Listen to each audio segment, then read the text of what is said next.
Alice Abi.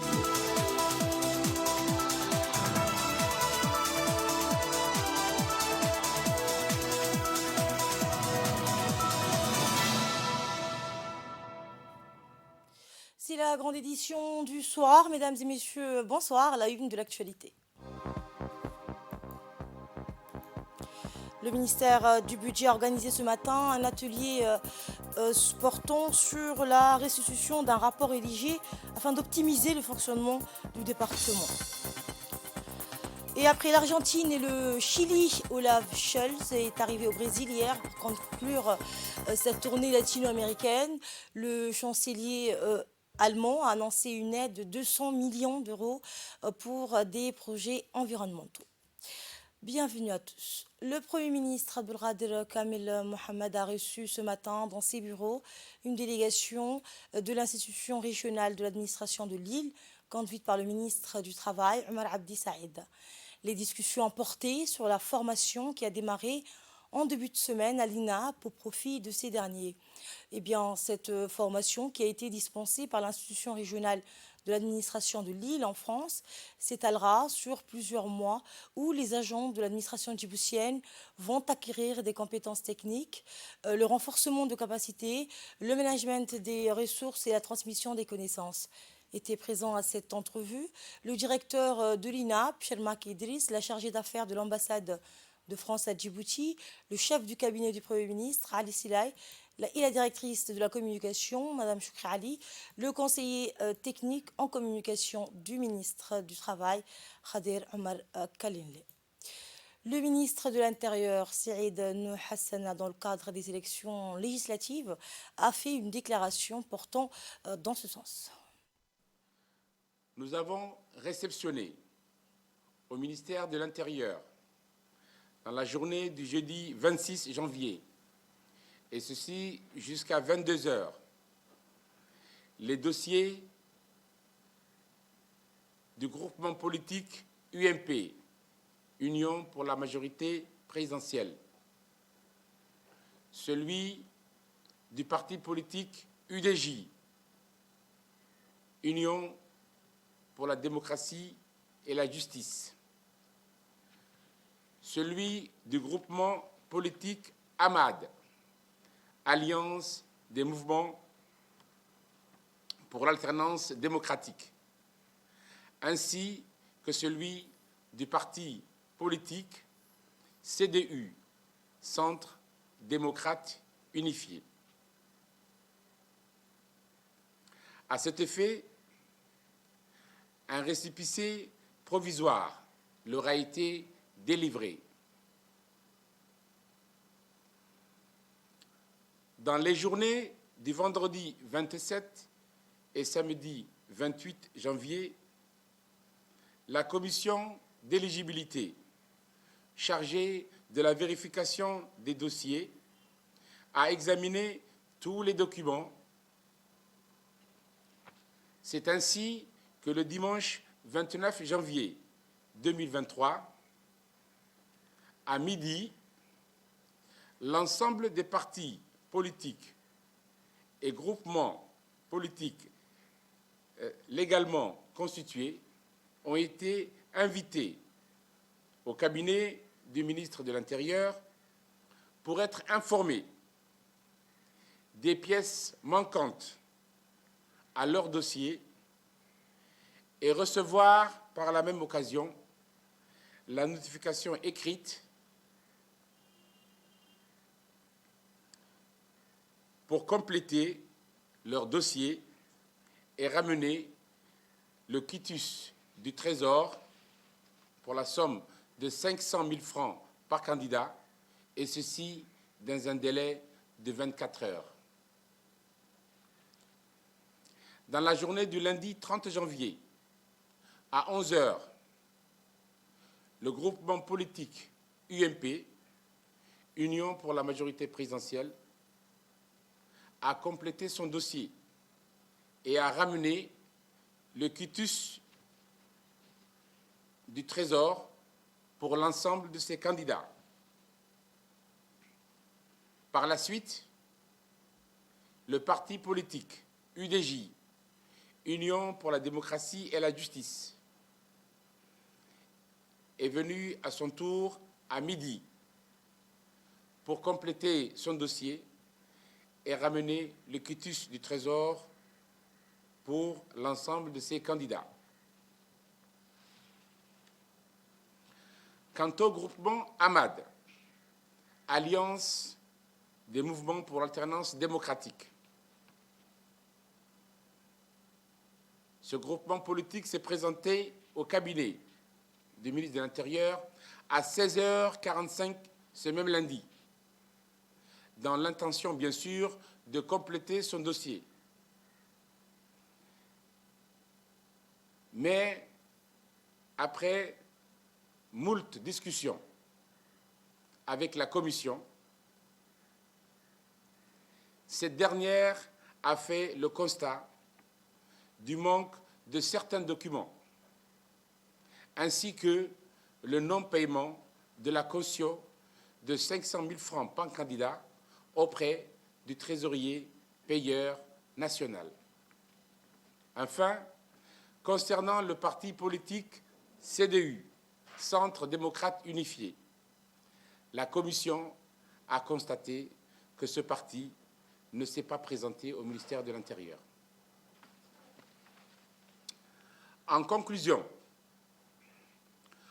le groupement politique UMP, Union pour la majorité présidentielle, et le parti politique UDJ, Union pour la démocratie et la justice, ont reçu finalement le récépissé définitif pour concourir aux élections législatives du 24 février 2023. Dans tout le pays pour l'UMP et pour les circonscriptions de Djibouti-Ville et d'Arta pour l'UDJ. Quant au groupement AMAD et le parti politique CDU, n'ayant pas rempli les conditions prévues par les textes en vigueur, leurs dossiers ont été classés irrecevables et cela leur a été notifié. Je voudrais profiter de cette occasion pour annoncer à l'ensemble des électrices et des électeurs djiboutiens que les opérations de retrait des cartes d'électeurs ont débuté dans les différentes régions et qu'au niveau de Djibouti-Ville, ces opérations de retrait de cartes débuteront la journée du jeudi 2 février 2023. Je vous remercie pour votre aimable attention. Voilà donc pour cette déclaration du ministre de l'Intérieur et toujours dans le cadre des préparatifs des élections législatives prévues pour le 24 février prochain. La préfecture de la région d'Obok a procédé aujourd'hui à la signature des cartes d'électeurs de toutes les circonscriptions de la région. Eh bien, le préfet de la région d'Obok, Abdelmalik Mohamed Benoïta, accompagné de ses proches collaborateurs, ont signé et tamponné toutes les cartes d'électeurs reparties par bureau de vote. Ainsi, le service du bureau des élections a classé par bureau et par ordre alphabétique toutes les cartes d'électeurs pourraient être retirées à tout moment. Une fois les cartes d'électeurs disposées, le préfet de la région de Boak et le président du conseil régional ainsi que des personnalités de la région ont retiré leurs cartes d'électeurs. Profitant de cette occasion, le préfet appelle la population de la ville de Boak à venir récupérer leurs cartes d'électeurs afin de s'acquitter de leurs droits civiques. Le bureau des élections sera ouvert tous les jours jusqu'à la veille des élections.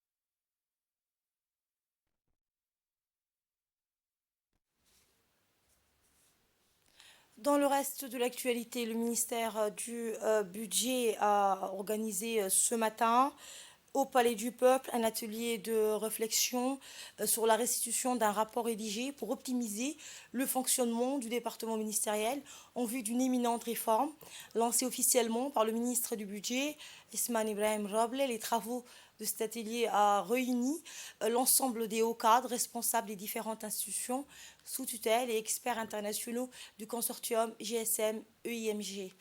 Cet atelier fait suite à la mission de diagnostic sur le fond diligentée en novembre dernier par le ministère du Budget et réalisé par ce cabinet d'experts de renommée internationale, spécialisé donc dans le domaine. Pour plus d'informations sur les objectifs et attentes de cette rencontre, écoutons les explications du secrétaire général du ministère du Budget, M. Simone Mamabratou. Qui a été conçu pour, comment dirais-je, pour établir un diagnostic sur la base d'un cabinet, un cabinet qui a établi un diagnostic du fonctionnement, un diagnostic présentant les forces et les faiblesses du ministère du Budget.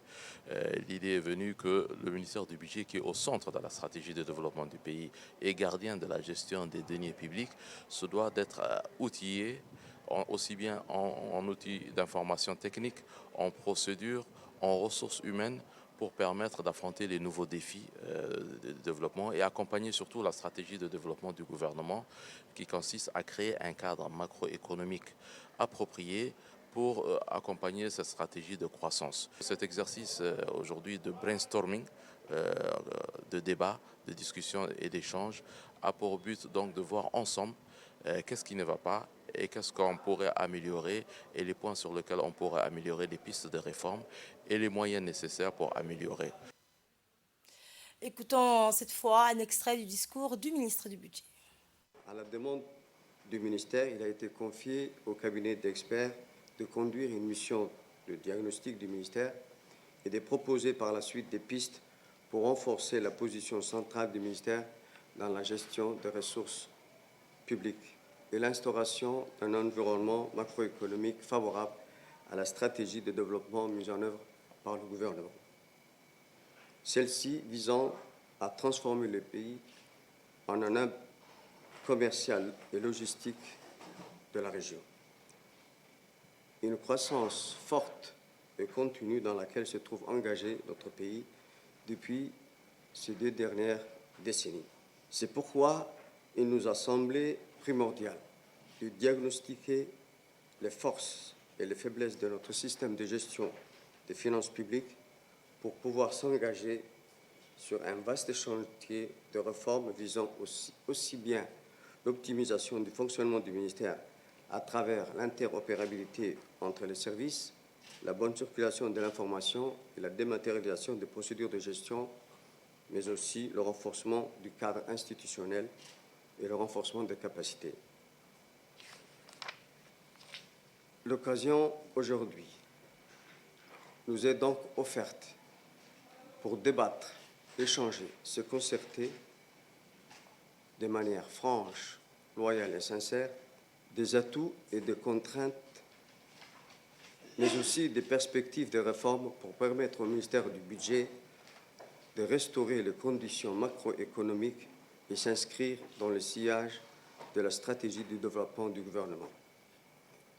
Dès lors, je voudrais vous engager, vous exhorter à examiner attentivement le diagnostic établi par le consortium et à opter pour un positionnement responsable, mû par le sens du devoir, pour apporter votre contribution à la réussite de cet atelier. Elle a eu également une réunion du comité technique des pays frontaliers avec la Somalie et membres des forces de transition de l'Union africaine. C'est tenu ce matin à Mogadiscio. Regardez, c'est un reportage réalisé par Awa Abdidal. Une réunion de la comité technique des pays frontaliers de la Somalie et membres de force de transition de l'Union africaine, ATMIS, s'est tenue ce matin à Mogadiscio, capitale de la Somalie. Les chefs des états-majors de pays frontaliers avec la Somalie, qui est Djibouti, Kenya et l'Éthiopie, ont pris part à cette réunion.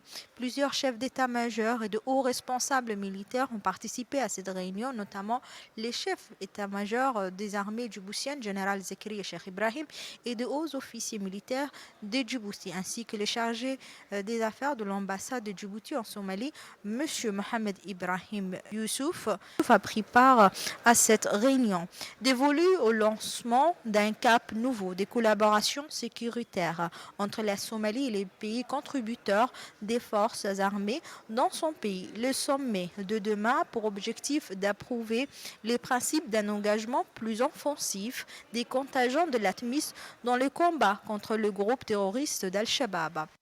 hadda waxaan ka soo baxnay qaybtii koowaad waxay ka koobnayd in la gaadho go'aan ah in horta. Nous avons terminé la première partie de cette réunion. La discussion était portée sur l'état de préparation des pays frontaliers de la Somalie, qui sont les pays en premier front pour soutenir la Somalie dans sa guerre contre le groupe terroriste Al-Shabaab. Le soutien apporté aux forces de l'armée somalienne était le plus important sujet qui était à l'ordre du jour dans la réunion, mais aussi la collaboration avec les forces armées pour combattre ce groupe terroriste. Ensuite, nous avons abordé le sujet de l'identification des problèmes et des défis devant les forces armées somaliennes. Au cours de cette réunion, les participants ont confirmé l'importance de continuer à déployer les efforts communs et renforcer les collaborations entre les forces des pays frontaliers, apporter le soutien nécessaire, que ce soit matériel ou bien financier, pour poursuivre cette opération militaire à bien et soutenir les forces sécuritaires de l'armée somalienne pour combattre ce groupe terroriste. Les forces armées somaliennes mènent depuis 4 mois une vaste offensive contre le groupe terroriste Al-Shabaab. Selon les médias locaux, le groupe terroriste a subi de lourdes pertes, plus de 2000 terroristes tués et plusieurs régions et repris par les forces des armées somaliennes. Un total de 50 localités dans 3 régions, notamment les régions de Hiran et du Moyen Chabel. La position de Djibouti est claire. Le ministre de la Défense a exprimé de son arrivée à Mogadiscio que le président de la République, son Excellence M. Ismail Omar Guelleh, et le peuple djiboutien soutient fermement le gouvernement somalien dans leur combat contre les troupes terroristes Al-Shabaab. Les réunions de la comité technique des pays frontaliers de la Somalie sont considérées comme préliminaires au sommet des chefs d'État des pays frontaliers qui se tiendra demain mercredi pour renforcer le soutien technique et militaire apporté aux forces armées somaliennes pour mener une offensive contre le groupe terroriste Al-Shabaab. Le sommet des pays frontaliers membres de force de l'ATMIS qui va se tenir demain mercredi ici à Mogadiscio, capitale de la Somalie, coïncide à un moment où les forces armées somaliennes mènent une guerre sans merci contre le groupe terroriste Al-Shabaab pour reconquérir toutes les régions qui étaient sous le contrôle de ce groupe terroriste. Awa Abdi, RTD, Mogadiscio, capitale de la Somalie. Et dans l'actualité également, sous la présidence du secrétaire d'État chargé des sports, Hassan Mohamed Kamel, le comité organisateur de la 3e édition du championnat senior de tennis de table de l'Afrique de l'Est a tenu une première réunion à la salle de réunion donc, du ministère des Finances en présence des différents pôles chargés d'organiser l'événement. 14 pays dont Djibouti devraient prendre part à ce championnat d'Afrique de tennis de table qui se déroulera du 8 au 12 mars ici à Djibouti. La réunion portait sur la prise de contact avec les différentes commissions ainsi que les préparatifs et l'état d'avancement des travaux. Le secrétaire d'État chargé des sports, président du comité d'organisation, a remercié toutes les personnes travaillant pour la réussite de cette importante manifestation sportive. Il a également insisté sur le rôle que pourrait avoir ce championnat quant à la capacité de Djibouti à organiser un grand événement sportif à l'avenir avant de lancer un appel à l'endroit de la population pour venir soutenir nos athlètes. Notre pays va organiser un tournoi de tel événement, de telle grandeur, où il y a 14 pays de la région qui viendront dans le pays. Ce tournoi se déroulera du 8 au 14 mars. C'est pour cela qu'aujourd'hui, le secrétaire d'État au sport, son excellence Kamel, nous a honorés et a installé les différentes commissions. Donc, 14 commissions ont été mises en place. Chaque commission a lancé aujourd'hui ses travaux. Et comme vous le voyez, son excellence, le secrétaire a insisté à la population djiboutienne ainsi que sponsors de participer à ce grand événement, puisque 14 pays seront notre invités dans notre pays, que ce soit des garçons et des filles. Ce championnat, c'est qu'on va commencer le 8 et 14 et se déroulera au stade municipal du centre futsal de Djibouti. Cette édition, c'est la 3e édition. La première a été liée en 2021 en Ouganda, en 2022 c'était en Addis Abeba et en 2023 à Djibouti. Ce tournoi nous a été confié à Djibouti, vu par nos activités, par notre travail, que la Fédération djiboutienne de tennis. Vous l'aurez compris, Djibouti va accueillir les meilleurs pengistes des pays de l'Afrique de l'Est, en l'occurrence les Comores, l'Éthiopie, l'Érythrée, le Kenya, le Madagascar, l'île Maurice, les Seychelles, la Somalie, le Soudan, le Sud-Soudan et enfin la Tanzanie. Écoutons le secrétaire d'État chargé des sports. C'est en effet avec un réel plaisir, marqué d'un double sentiment, que je vous annonce le lancement officiel de l'organisation du championnat régional senior de tennis de table pour l'Afrique de l'Est, qui se tiendra à Djibouti du 8 au 12 mars 2023. Un tournoi auquel participeront pas moins de 14 pays, notamment Djibouti, Comores, Éthiopie, Kenya, Rwanda, Ouganda, Tanzanie, Soudan, Sud-Soudan, île Maurice, Érythrée, Somalie, Seychelles et Madagascar. Sentiment de satisfaction d'abord, notre pays a été désigné en tant que hôte de la 3e édition du championnat régional. Ceci prouve encore une fois que notre pays est capable d'organiser n'importe quelle manifestation sportive de grande envergure. Le second sentiment que j'éprouve, c'est la forte conscience du grand défi à relever pour réussir dans 1 mois et demi ce tournoi. C'est en effet un réel challenge qui exige de toutes les parties prenantes abnégation et sacrifice pour faire de cette 3e édition un modèle d'organisation et de réussite. J'ai fait appel donc à la population djiboutienne pour soutenir nos athlètes locaux et faire de cet événement un succès. Ces Jeux sont aussi une célébration de la jeunesse et d'une belle opportunité pour elle de montrer aux pays de la région son potentiel. Nous espérons que vous serez nombreux à venir assister aux compétitions et à célébrer l'esprit sportif. Nous voulons créer une ambiance de ferveur et de passion pour les sportifs que nous espérons que vous serez des acteurs actifs de cette belle aventure. Merci de votre concours et surtout merci d'avance pour les efforts que vous consentirez encore afin que la 3e édition du championnat senior de tennis de table soit. Dans l'actualité également, la prestation de serment des nouveaux membres de la Commission nationale indépendante pour la prévention et la lutte contre la corruption s'est déroulée ce matin au siège de la Cour suprême. Les principaux intéressés étaient réunis sur place, y compris le président et les hauts magistrats de la Cour suprême, ainsi que les juges. Les 9 nouveaux commissaires de cette commission sont issus des différents secteurs publics et privés, de l'hémicycle parlementaire et des élus locaux. Ils ont été nommés par décret présidentiel le 12 janvier dernier. La Commission nationale indépendante pour la prévention et la lutte contre la corruption, placée sous l'autorité du président de la République, Ismaël Omar Guelleh, a pour mission de diriger la transformation sociale entreprise par l'État afin d'éliminer la corruption.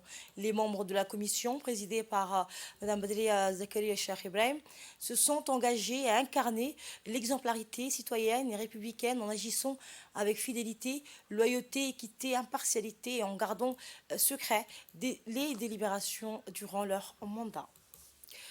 Le CDC de Damelj, en collaboration avec l'association de l'Union des jeunes de la localité, a organisé un tournoi de pétanque qui a débuté depuis le mois de décembre dernier.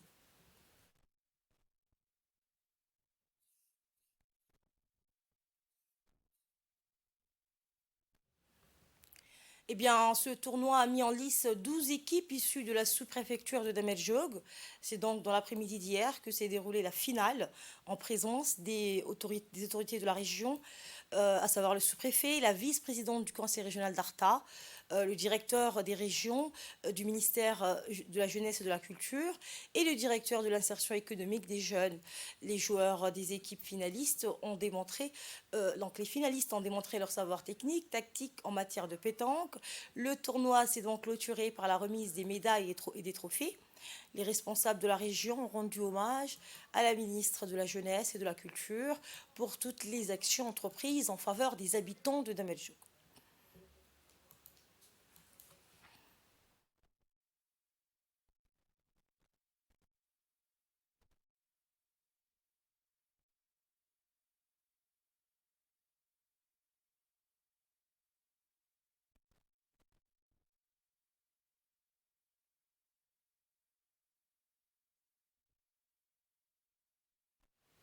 Écoutons un extrait de l'intervention du directeur des régions du ministère de la Jeunesse et de la Culture. Aujourd'hui, on a clôturé la finale organisée par les CDC de Dameljog en collaboration avec l'association de jeunes des IGDD. Ce tournoi s'est déroulé pendant un mois dans la sous-préfecture de Dameljog.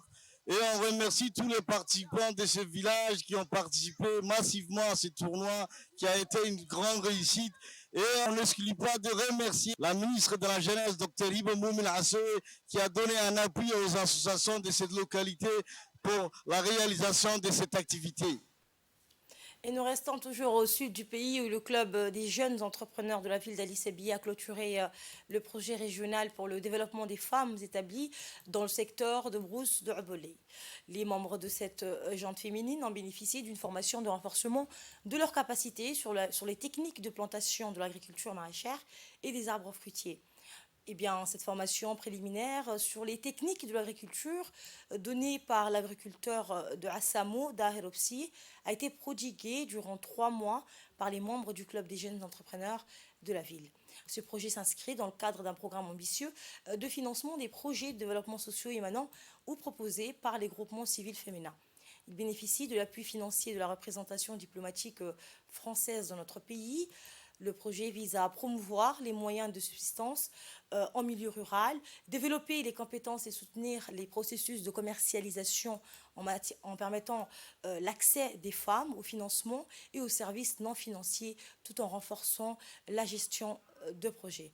La mise en œuvre de ce projet d'autonomisation des femmes, dont 46 femmes ont bénéficié de cette formation sur l'agriculture.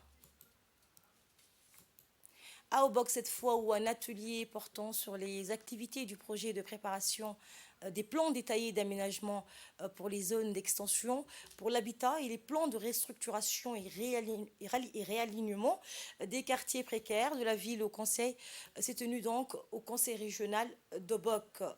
L'atelier a été donc lancé. Ce projet est financé par l'Agence djiboutienne de développement social à travers le projet Parisaire de la Banque africaine de développement et piloté par le ministère de la Ville, de l'Urbanisme et de l'Habitat. La réunion a été présidée par le préfet et le président du conseil régional et a vu la participation, entre autres, des représentants du conseil régional, de la préfecture, de l'agence de réhabilitation urbaine et du logement social, des services déconcentrés de la société civile.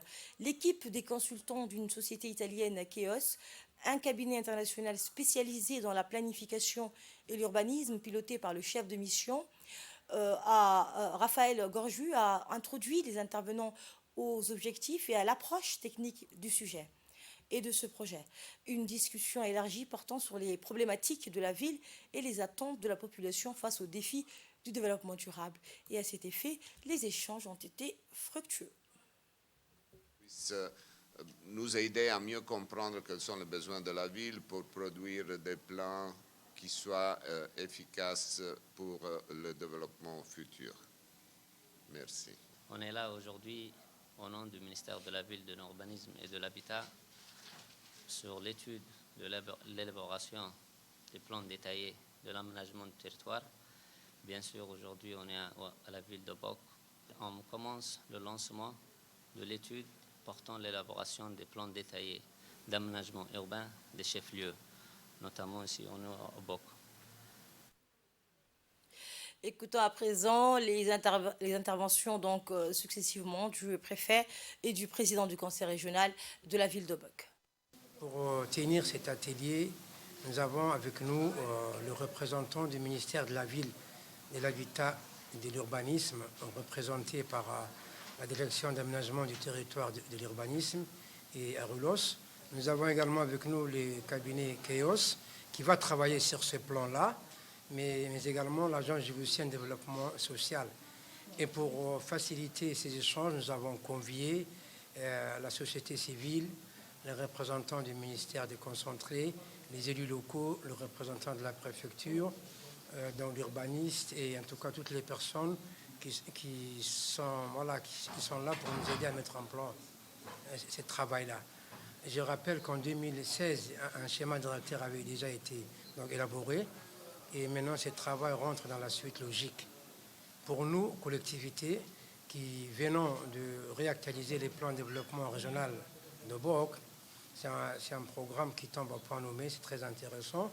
Ça nous permet également de déplacer tous les grands projets que nous prévoyons dans ces plans-là.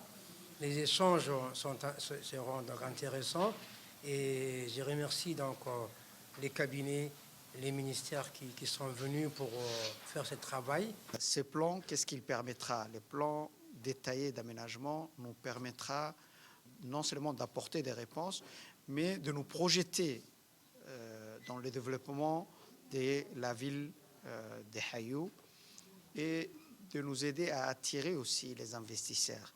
Parce que quand on a un plan détaillé d'urbanisme et d'aménagement, cela permet aussi d'influencer les investisseurs. Donc, comme c'est une ville, comme le disait tout à l'heure le président, une ville portée au développement parce qu'elle offre toutes les potentialités requises pour un développement futur. Et nous adressons nos vifs remerciements au ministère et qui nous implique un peu et qui nous associe dans cette approche et cette initiative. Et cet incendie qui s'est déclaré dans le quartier 5 de la commune de Balbala en fin d'après-midi aujourd'hui. Les flammes ont démarré vers 16h et se sont rapidement propagées dans le quartier. Face à l'urgence, les équipes de pompiers ont été immédiatement mobilisées sur les lieux avec l'aide de la police et de la gendarmerie.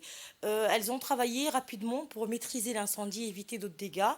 Les efforts de lutte contre l'incendie ont été couronnés de succès et le feu a finalement été éteint. Bien que l'incendie ait été maîtrisé, les équipes de pompiers sont toujours sur place pour enquêter sur les causes de l'incendie et rechercher d'éventuelles victimes. Jusqu'à présent, les équipes de lutte contre l'incendie ont découvert que 11 maisons ont été touchées par le feu, mais la recherche des dégâts supplémentaires, les recherches donc se poursuivent. Après l'incendie, l'accent sera mis sur le soutien aux familles touchées et sur l'aide à la reconstruction de leurs maisons. On ignore pour l'instant la cause de l'incendie, mais les équipes de pompiers travaillent sans relâche pour découvrir la vérité et assurer la sécurité de la communauté. Et en temps de crise, il est important de se souvenir de la bravoure et du dévouement de ceux qui travaillent pour protéger et servir nos communautés. Les équipes de pompiers, la police et la gendarmerie sont des véritables héros, bravo à eux, et leurs efforts ne seront donc jamais oubliés par la population. Dans le cadre de la lutte contre le trafic du commerce illicite, la brigade douanière du PK 51 de la région d'Arta, en collaboration avec la gendarmerie routière, a une fois de plus intercepté aujourd'hui une quantité de cadres de contrebande. En effet, c'est lors d'une opération de contrôle inopinée que des voitures circulant le corridor de la route nationale numéro 1, que des douaniers et gendarmes ont découvert et saisi des colis de 4 interdits donc de contrebande dissimulés dans des véhicules appartenant à des particuliers. De ce fait, les chauffeurs ont été rapidement verbalisés, leurs moyens de transport réquisitionnés et embrigadés dans l'enceinte de points de contrôle douanier du PK 51. Selon la procédure en vigueur, la marchandise de contrebande saisie a été détruite sur place. Le chef de la brigade douanière du PK 51, Suleiman Hassan, à l'heure d'une intervention, mis en garde les contrebandiers. Après l'Argentine et le Chili, Olaf Scholz est arrivé au Brésil hier pour conclure sa tournée latino-américaine. Le chancelier allemand a annoncé une aide de 200 millions d'euros pour des projets environnementaux. 35 millions d'euros seront versés au Fonds Amazonie après son gel en 2019 lors de l'arrivée au pouvoir de Jair Bolsonaro. Nous avons un grand objectif en commun qui est de faire progresser la protection du climat, de protéger la forêt amazonienne, et cela n'est possible que par la coopération, a expliqué le chancelier allemand. Voilà qui met fin à cette présente édition. Merci de votre fidélité et bonne soirée à tous.